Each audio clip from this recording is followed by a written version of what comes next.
이스라엘 백성들이 바벨론에서 포로 생활하면서 한참 고통하고 있을 때 주어진 예언의 말씀입니다. 이 고통 중에 그들에게 이제 그 위로의 메시지가 도달했습니다. 그 위로의 메시지의 핵심은 노역은 이제 끝났으니 해방자로 오시는 주님을 만날 준비를 하라는 말씀입니다. 오늘 본문의 예언의 말씀은 이스라엘 백성들이 바벨론의 포로가 되어서 고통을 당할 것이라는 그 예언을 받은 지 100년이 훌쩍 넘은 후에 도달한 또 다른 예언의 메시지입니다. 우리가 잘 아는 대로 이스라엘 백성들은 이 바벨론의 포로가 되기 전에 이미 포로가 될 것이라는 예언의 메시지를 받게 됩니다. 그런데 오늘은 이제 그리고 포로가 되었고 포로가 되어서 한참 고통을 당하는 때 또 다른 메시지예요. 근데 그 메시지가 이제 포로가 될 것이라는 그 메시지가 39장에 나옵니다. 40장 바로 앞에. 그리고 이제 40장에 위로의 메시지가 오는데 이 39장과 40장 사이에는 약 100년의 세월이 흐른 세월입니다. 그렇게 이해를 하면 되겠습니다. 그러니까 지금 이제 오늘 주어진 말씀은 한참 이제 고통을 당하고 있는 때이죠. 근데 이제 이 예언의 메시지는 이제는 그 포로의 때가 이제 끝나게 될 것이다. 언제 끝날지는 모르지만 하여튼 곧 끝나게 될 것이다 하면서 위로의 메시지가 왔던 것이죠. 너희의 하나님이 이르되 너희는 위로하라. 내 백성을 위로하라. 근데 이 예언의 말씀이 언제 어떻게 성취된다는 말은 오늘 본문에 없는데요. 그래서 이제 이 선지자가 묻습니다. 언제 그런 일이 벌어지겠다는 것이냐? 그 다음 이제 예언서 뒤로 보면 그런 얘기들이 이제 전개됩니다. 41절 4절에는 이렇게 답을 줍니다. 여호와 하나님께서 행하실 것이다. 근데 예언자는 여전히 어떻게 행한다는 말입니까? 더 내려가면 44장 28절에서는 구체적으로 이름이 거론됩니다. 바벨론 왕 고레스를 통해서 일어난다. 고레스. 그래서 그 말에는 이렇게 되어 있습니다. 고레스에 대하여 이르기를 내 목자라. 그가 나의 모든 기쁨을 성취하리라 하며 예루살렘에 대하여 이르기를 중건되리라 하며 성전에 대하여 내 기초가 놓아지리라. 말하자면 이 이방 왕 고레스를 이 하나님이 내 목자라고 얘기합니다. 그를 통해서 이제 너희들은 해방될 것이고 그다음 예루살렘에 새로운 성전이 건축될 것이다. 또 예언자는 궁금합니다. 어떻게 그런 일이 일어날 수 있다는 말입니까? 45장에 연속해서 나옵니다. 여호와께서 그의 기름 부음을 받은 고레스에게 이같이 말씀하시되 내가 그의 오른손을 붙들고 그 앞에 열국을 항복하게 하며 내가 왕들의 허리를 풀어 그 앞에 문들을 열고 성문들이 닫히지 못하게 하리라. 이것은 무슨 얘기냐면 여호와 하나님께서 그 고레스 왕에게 큰 승리를 허락하셔서 그 승리로 말미암아 동시에 이스라엘 백성들에게도 해방을 줄 거라는 얘기입니다. 이 예언이 이제 역사적으로 차근차근 지금 진행되어 갔습니다. 그래서 고레스라는 왕이 나타나가지고 그 왕을 전복을 합니다. 그래서 피를 흘리지 않고 그 바벨론을 접수하고 새로운 왕국을 열게 됩니다. 그런 왕국이 이제 성경에는 바사라고 나오는데 우리 세계사 속에는 페르시아입니다. 페르시아를 이제 열게 됩니다. 고레스라는 왕이요. 그리고 그것을 건설하고 어쩐 연고인지 이스라엘 백성을 해방시킵니다. 그래서 이스라엘 백성은 70년 만에 포로부터 벗어나서 이제 고토 이스라엘로 돌아옵니다. 그 장면은 느헤미야에 잘 나타나 있습니다. 그러면 이 예언이 성취된 거 아닌가 이 생각이 들잖아요. 그런데 사실 이것은 최종적인 예언의 성취가 아닙니다. 그것은 장차 나타날 한 번도 경험하지 못한 자유와 해방의 날에 대한 예고편에 불과한 것입니다. 그래서 그게 예고편이라는 것은 이사야서 43장에 그 다음에 또 나옵니다. 너희는, 우리가 이제 많이 듣던 말씀인데요, 너희는 이전 일을 기억하지 말라. 옛날 일을 생각하지 말라. 보라, 내가 새 일을 행하리니 이제 나타날 것이라. 여기에 이전의 일을 기억하지 말라. 이 이전의 일은 뭘 얘기하면 두 가지 일을 얘기합니다. 하나는 출애굽의 일입니다. 출애굽. 애굽에서 종살이했던 이스라엘 백성들 끄집어내서 해방을 맞은 그게 첫 번째 일이고, 두 번째는 방금 일어났던 이제 이 바벨론에서 이제 바벨론 된 그 사건을 얘기하는데, 사실 그건 예고편이다. 그거보다 훨씬 능가하는 일을 행하겠다. 그러면 마침내 이스라엘 백성 너희들은 이제 나를 찬송하게 될 것이다. 그런 말씀이 이제 이사야의 뒤에 쭉 전개됩니다. 그러니까 지금 이 얘기는 지금 한 번도 일어나지 않는 귀한 새로운 일이 일어날 거라는 예고의 말씀입니다. 그래서 이제 이런 해방을 일으킬 사람을 고레스를 하나 꼽아놨는데, 그 뒤에 완전한 새로운 일을 일으킬 또 하나의 인물이 성경에 등장합니다. 그게 뭐냐면 이름은 등장하지 않는데 하나님의 종, 그 고레스와는 다른 또 다른 하나님의 종이 나타날 것이라는 것입니다. 이게 둘째 인물이 등장합니다. 이사야서 곳곳에 나타납니다. 이사야서 42장, 49장, 50장, 53장. 그러니까 고레스를 뛰어넘은 월등한 능력자인 하나님의 종이 이제 나타나서 이 백성을 위로하게 될 것이다. 그러니 본문은 이 하나님의 종이 누구냐에 따라서 이제 해석이 달라집니다. 이 하나님의 종을 이제 해석하는 이제 지구상의 많은 성서학자들은 이고동성으로 이것은 바로 이스라엘 백성들이 계속 고대하는 메시아를 말하는 것이다. 그리고 그 메시아상을 이사야서 53장에서 자세히 얘기하는데, 그거랑 비교해 보니까 바로 그분이 바로 예수 그리스도이시다. 그러니까 예수 그리스도가 오신 그 전에 된 이 예언의 메시지는 벌써 600년 전에 일어난 일입니다. 그래서 오늘 본문을 두 가지 입장에서 해석을 해보려고 합니다. 첫째는 바벨론의 포로로부터 해방이고, 둘째는 죄악의 구속으로부터 이제 모든 인류의 해방이라는 관점에서 생각해 봅니다. 이제 본문은 이렇게 시작합니다. 너희는 하나님이 이르시되, 너희는 위로하라. 내 백성을 위로하라. 이게 반복적으로 위로하라, 위로하라. 이 메시지가 들려오는데, 이 메시지는 누가 이게 선포를 했는지는 성경에 나타나지 않습니다. 근데 예언자는 아닙니다. 예언자는 뒤에 나타나는데, 이것을 이제 천상의 소리다. 천사의 소리. 하나님의 전령 천사가 전해준 얘기다. 그래서 위로하라, 위로하라. 이런 반복적인 메시지를 통해서 우리는 하나님의 마음을 전해봤습니다. 여기에 내 백성을 위로하라 이런 말을 한 것은 굉장히 위로의 말씀입니다. 내 백성. 지금 이 백성은 어떤 상태이죠? 굉장히 고통을 받고 있습니다. 왜냐하면 하나님의 징벌을 받았습니다. 징벌을 받아서 고통을 당하는데 버려진 백성이죠. 근데 이를 향해서 내 백성이라고 이름을 붙입니다. 너희들의 비록 지금 징벌을 받고 있지만은 나는 너희들을 잊지 아니하고 있다. 난 다시 너희에게 돌아갈 것이다. 이런 메시지가 급하게 내려온 것입니다. 위로하라, 위로하라. 내 백성을 위로하라. 그동안 그들의 포로 생활은 성경의 곳곳에서 말하고 있습니다. 반복적으로 여호와 하나님을 신뢰하지 못하는 악행으로 인해서 이루어진 징벌입니다. 열왕기 상에 줄줄이 나타납니다. 왕들이 계속 악행을 행했더라. 이게 200년 동안 계속, 100여 년 동안 계속 나타납니다. 그리고 마침내 그 악행의 징벌로 인해서 그들은 이 고통을 당하고 있는데, 이것은 뭘 얘기하냐면 그들이 1000번, 10,000번 이런 징벌을 받는 것은 마땅하고 지당하다는 얘기를 이 성경에서 이렇게 증명해내는 것입니다.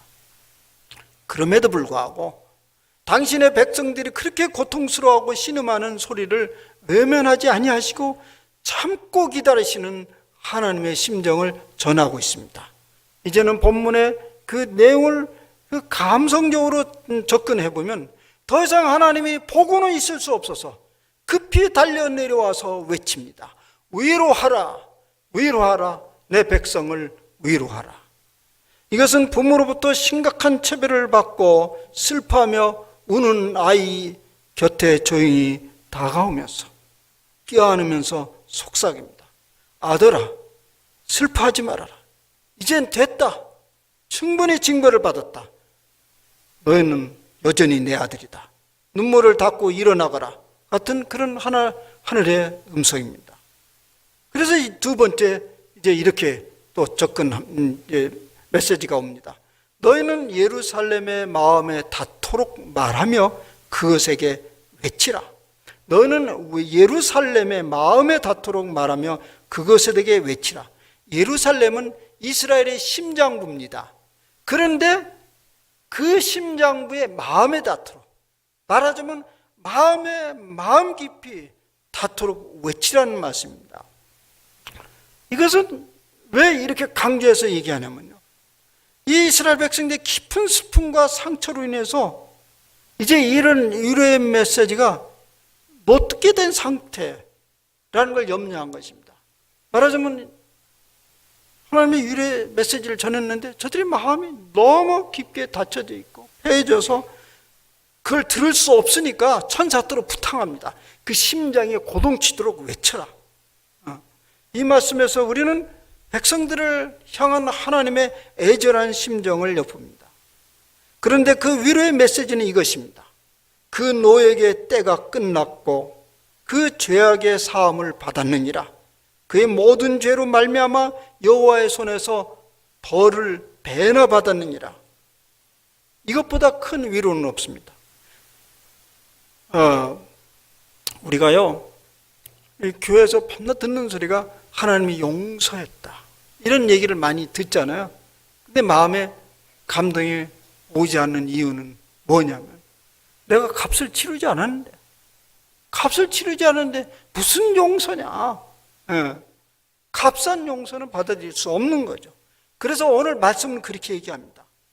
너희들이 이제까지 벌을 받았다. 그런데 그 벌을 받은 것은 너희들이 행한 이 죄보다 배나 받았다. 충분히 받았다. 그것을 지금 외치는 것입니다. 이 선포의 말씀이 얼마나 강렬한 용서의 메시지입니까? 이게 하늘아버지의 마음입니다. 성경은 말합니다. 여호와 하나님의 본심은, 본래 마음은 인생들이 고통을 당하는 것이 아니라고 합니다. 예레미야의 애가서에서 여호와 하나님 말씀이 이렇게 나옵니다. 우리를 괴롭히거나 근심하게 하는 것은 그분의 본심이 아니라. 틀림없이 여호와 하나님이 괴롭힙니다. 고통을 당하게 하십니다. 그러나 본심은 아닙니다. 본심이 아니면서 괴롭힐 수밖에 없는 그 사람의 마음을 이해하면 되겠습니다. 본심이 아니면서 그럴 수밖에, 겪어야 될 일이기 때문에 그것을 그냥 허락하는 그 마음은 얼마나 괴롭고 힘들겠습니까?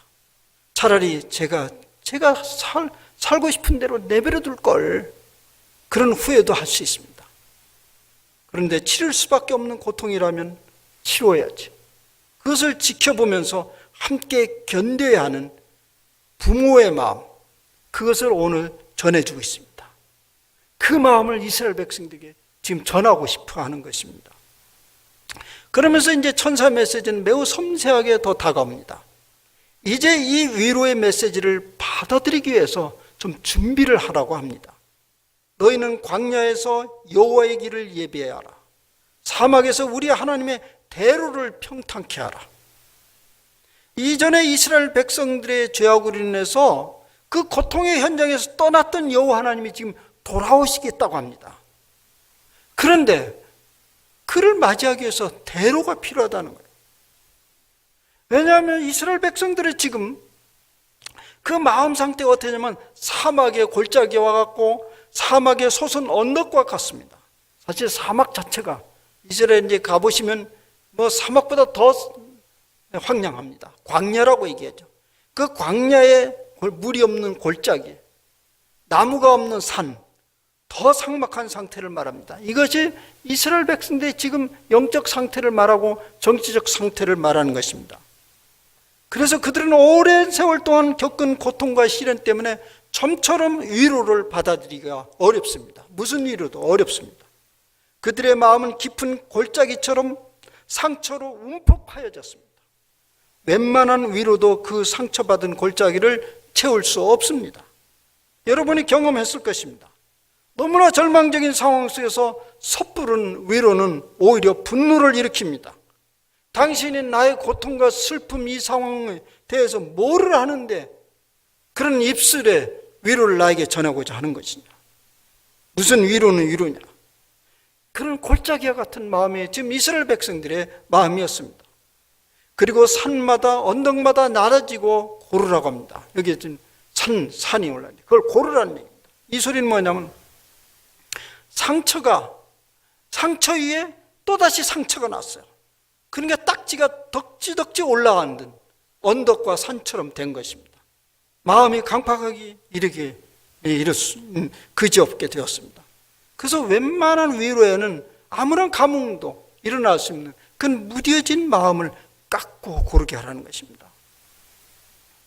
그 위로를 기다리는 사람들에게 준비해야 될 마음을 상징적으로 말씀해 주고 있습니다.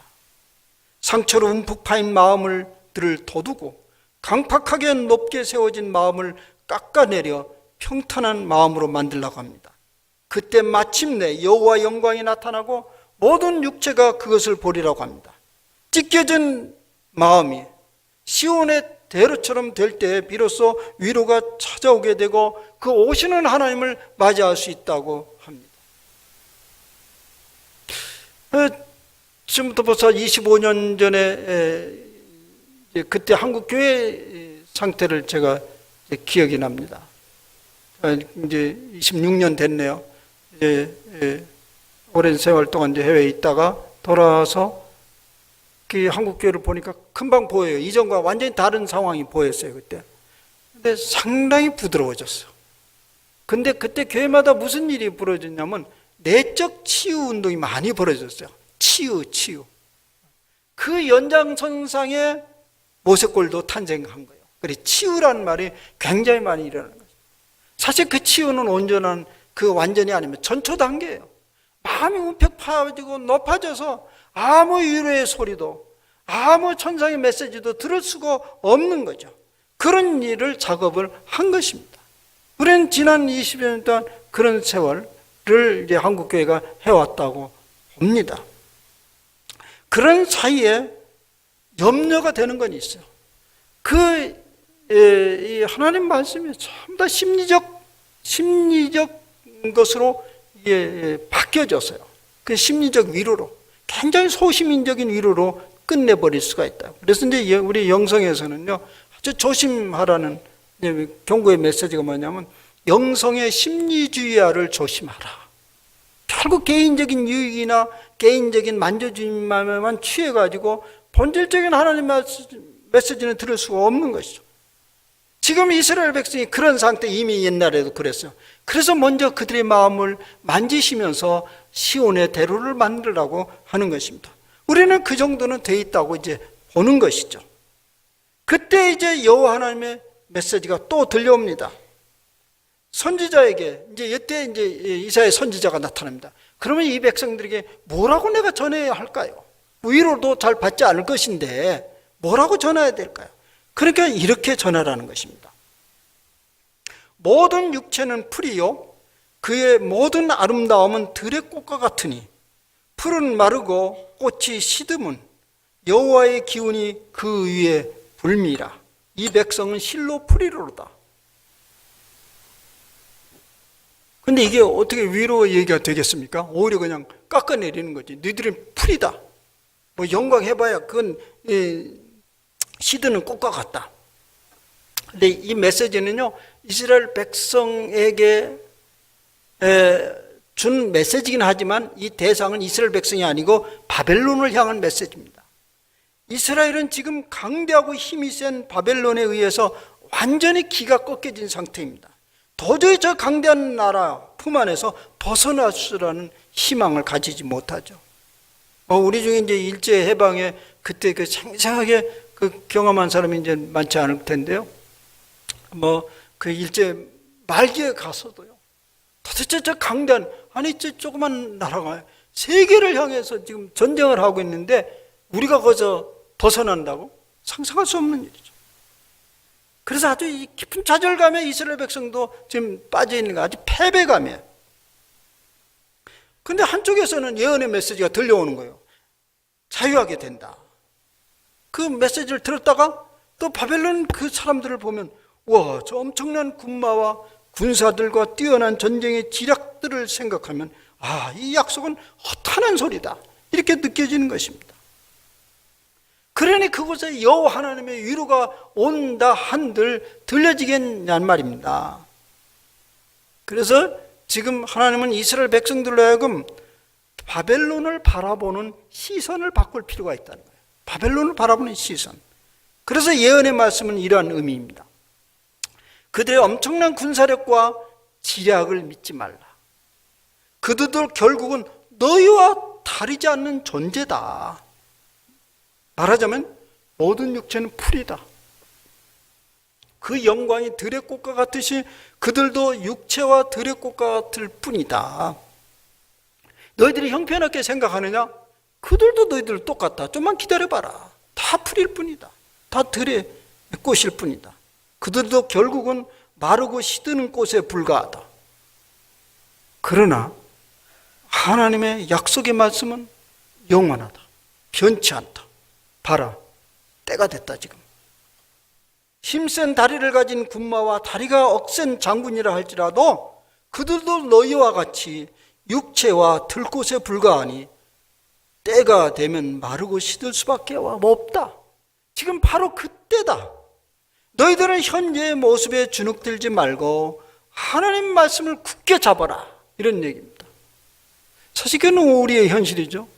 교회에서 이런 말씀을 자꾸 듣고 오늘 여기서 은혜 받은 것처럼 보이지만 밖에 나가서 보면 엄청난 돈, 엄청난 힘센 사람, 잘 나가는 사람 보면 아이고, 이건 교회에서 맨날 약자의 변명이나 듣다 온 것처럼 느낄 거죠. 이것은 마치 다윗과 골리앗이라는 것. 우리는 어디를 보느냐에 따라서 우리의 삶은 달라질 건데 오늘 이스라엘 백성이 그런 상황입니다. 지금 이 예언의 말씀이 머지않아 성취될 것인데 이스라엘 백성들은 받아들이기가 어려운 것입니다. 그래서 그 태도를 바꾸는 거예요. 너희들이 하찮게 생각하냐? 너희 자신을. 그들도 똑같다. 풀이다. 그러면서 여호와 하나님은 그 약속의 말씀을 서서히 성취해 갑니다. 마침내 바벨론은 무너지고 바사를 세운 고레스가 왕이 되면서 칙령을 반포합니다. 70년의 노역의 기간은 끝나고 유대인들은 주전 539년에 고향으로 돌아옵니다.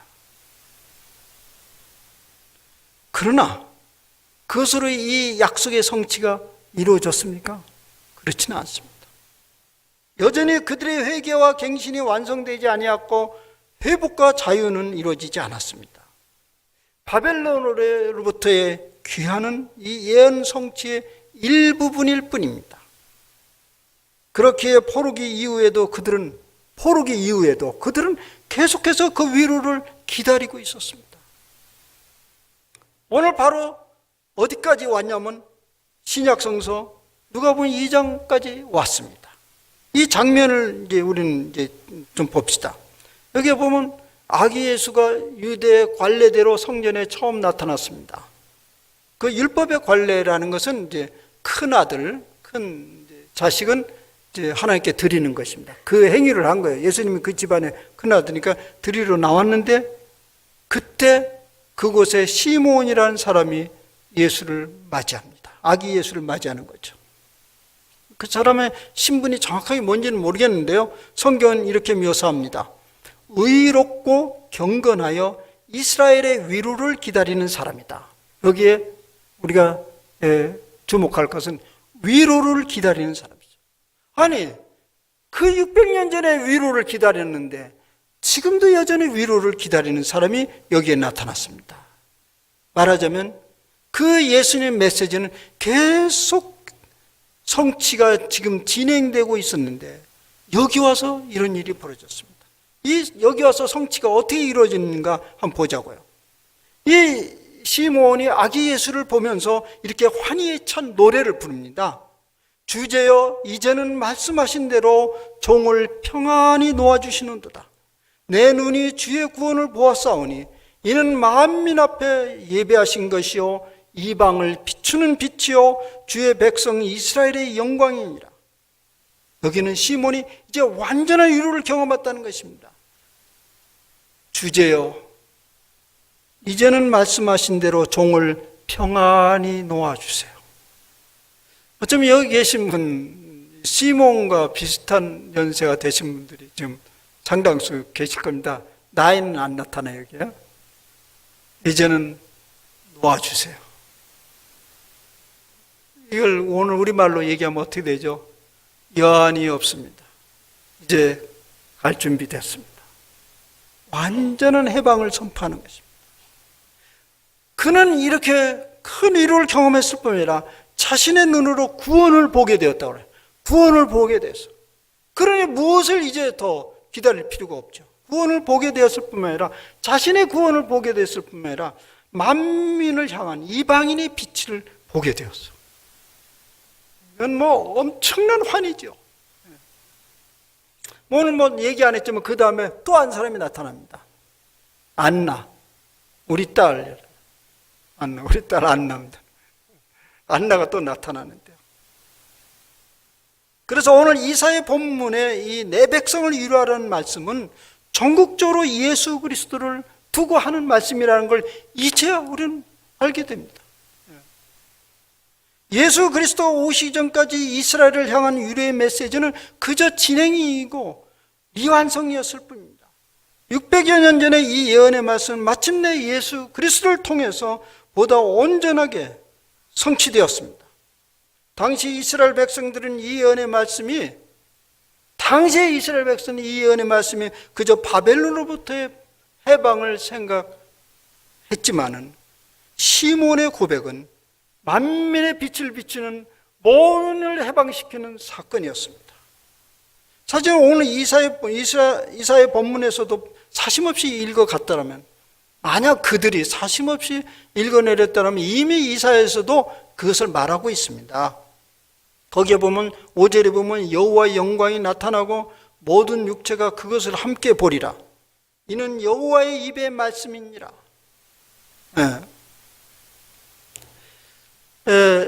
여기서 여호와의 영광을 모든 사람이 보겠다. 이것은 여호와의 영광이 뭘 얘기하냐면요, 또 신약성서에서 그걸 분명히 얘기합니다. 여호와의 영광은 다른 게 아니라 성육신하신 예수 그리스도입니다. 요한복음에 이렇게 말합니다. 말씀이 육신이 되어 우리 가운데 거하심에 우리가 그의 영광을 보니 아버지의 독생자의 영광이요 은혜와 진리가 충만하더라. 이것은 뭐냐면 모든 육체가 여호와의 영광을 보리라는 것은 모든 육체가 성육신하신 예수 그리스도를 보리라, 이런 얘기입니다. 그게 여호와의 영광이에요. 그러므로 이제 예수 그리스도를 믿는 우리에게는 그 어느 때보다도 그 이사야의 위로하라는 그 메시지가 우리 가운데 가까이 왔습니다. 이미 퍼지고 있는 것입니다. 우리 모세골교에서 반복적으로 선포되어지는 하나님이 어떤 하나님이죠? 오시는 하나님. 그 오시는 하나님은 바로 예수 그리스도를 말하는 것입니다. 오시는 예수 그리스도는 바로 지금 여기에 위로하러 오십니다. 위로하라, 내 백성을 위로하라.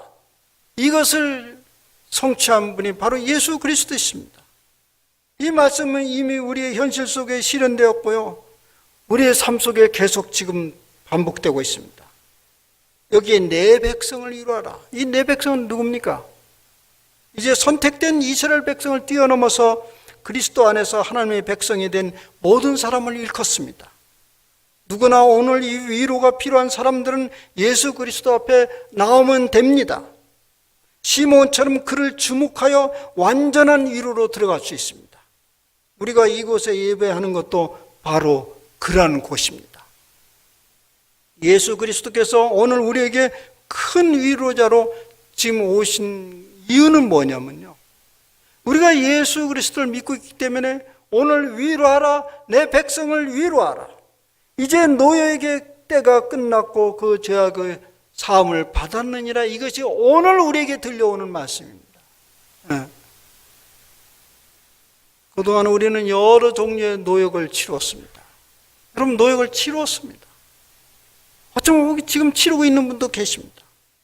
어찌할 수 없는 죄책감, 무력감, 용서받지 못하고 용서하지 못하는 답답함, 앞이 안 보이는 불투명한 종말론적 미래, 신뢰가 없는 인간관계의 불안한 각가지 갈등적 상황, 이런 것이 어떻게 생각하면 우리에게 주어진 노역의 때입니다. 그런데 오늘 말씀은 선포합니다. 이제 그 노역의 때는 끝났다. 모든 끝났다. 그동안은 너희들이 벌을 배나 받았으니 모든 죄악은 용서되었다. 그 선포가 오늘 우리에게 전해지는 메시지입니다.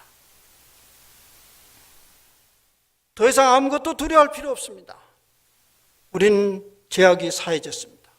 그러니 이제 내 품에서 쉬거라 하는 초청의 말씀입니다. 그 사건이 바로 예수 그리스도의 탄생의 사건입니다. 예수님의 말씀으로 들어보면 이렇게 들으면 되겠습니다. 수고하고 무거운 짐진 자들아, 다 내게로 오라. 내가 너희를 쉬게 하리라. 그러면 이제는 우리는 필요하면 손을 드시기를 바랍니다. 주여 오시옵소서. 우리는 진실로 평화와 위로를 원합니다. 그렇게 해보세요. 우리는 그 위로가 매우 가까이 왔음을 느낄 것입니다. 우리 주 예수 그리스도의 위로와 평강이 우리의 삶 깊은 곳에 지금 다가오고 있는 것을 경험할 것입니다. 여러분, 이 세상을 인간에게만 맡겨둔다면 어떠하겠습니까? 오늘 아침에 일어나서 온 메시지를 쭉 보니까요, 저에게 자주 보내는 메시지 몇 사람들이 있는데요, 정치지도를 다 가르치우자, 아주 강한 메시지로. 그 이제 제목이에요. 지도를 다 가르치우자. 그래서 다 열어보니까 입으로 담기 어려운 얘기인데, 이게 그분이 다 선포한 거니까 얘기해도 상관없죠. 정치지도를 하는 거 보니까 개들이 싸우는 것 같다. 근데 그것도 그냥 개가 아니라는 거예요. 똥개라는 거예요. 개들이 싸우는 이런 지도자를 다 가르치우자고. 국민들이 깨어나야 된다, 그런 얘기예요. 제가 그걸 들으면서 한편으로는 동의가 가지만 우리는 그동안 안 갈아봤나요? 계속 갈아봤는데 그것이 희망이라 한다면 더 이상 볼 것도 덮어버려야죠. 우리의 역사와 이 사회를 특정한 어떤 인간의 지략과 지혜에 달려있다고 생각하면 우리는 절망입니다. 그런데 이 계절에 우리 주 예수 그리스도께서 이 땅의 평강의 왕으로, 위로자로, 통치자로 여기에 오셨고 지금 오고 계십니다. 그러니 우리는 이곳 여기에서 이렇게 외쳐보세요. 주여 오시옵소서. 약속하신 대로 우리가 당신의 십자가 그늘 아래서 위로와 평안을 누리겠습니다. 그러면 하늘에서 이 계절에 음성이 들려올 것입니다. 위로하라. 위로하라. 내 백성을 위로하라. 기도합시다. 주님, 이미 2600년 전에 하늘이 열리면서 하나님의 급한 마음이 우리에게 전달되었습니다. 위로하라, 위로하라, 내 백성을 위로하라. 그 너에게 때가 끝났다. 너희들이 받은 그 징벌은 이제 충분하다. 배나 받았다. 위로하라, 위로하라, 내 백성을 위로하라. 그 말씀은 지난 2600년 동안 이 역사 속에 계속 성취되어 왔습니다. 이제 그 성취는 완전하게 되었습니다. 주님, 그 위로해 주러 오신 우리 주 예수 그리스도를 이 계절에 우리가 완전히 환영하고 초청하게 하옵소서. 그래서 이제는 그 안에서 우리가 위로를 찾게 하시고 그 안에서 평강을 누리게 하옵소서. 뿐만 아니라 불투명한 이 사회, 이 미래, 이 한반도를 향해서 우리 자신의 삶으로 위로를 전하는 메시지가 되게 하여 주시옵소서. 주님 오시옵소서. 이 불안한 곳에, 불투명한 이곳에 오시옵소서. 위로의 주님으로 오시옵소서. 평안의 주름으로 오시옵소서. 그리고 이 사회와 이 땅을 통치하여 주옵소서. 주님, 우리는 믿습니다. 하나님의 말씀은 결코 변개되지 않습니다. 차근차근 이루어지는 이 역사 속에서 하나님을 우리의 주인으로 깊게 이 계절에 모시며 주님의 위로를 누리는 저희들이 되게 하여 주옵소서. 우리 주 예수 그리스도의 이름으로 기도하옵나이다. 아멘.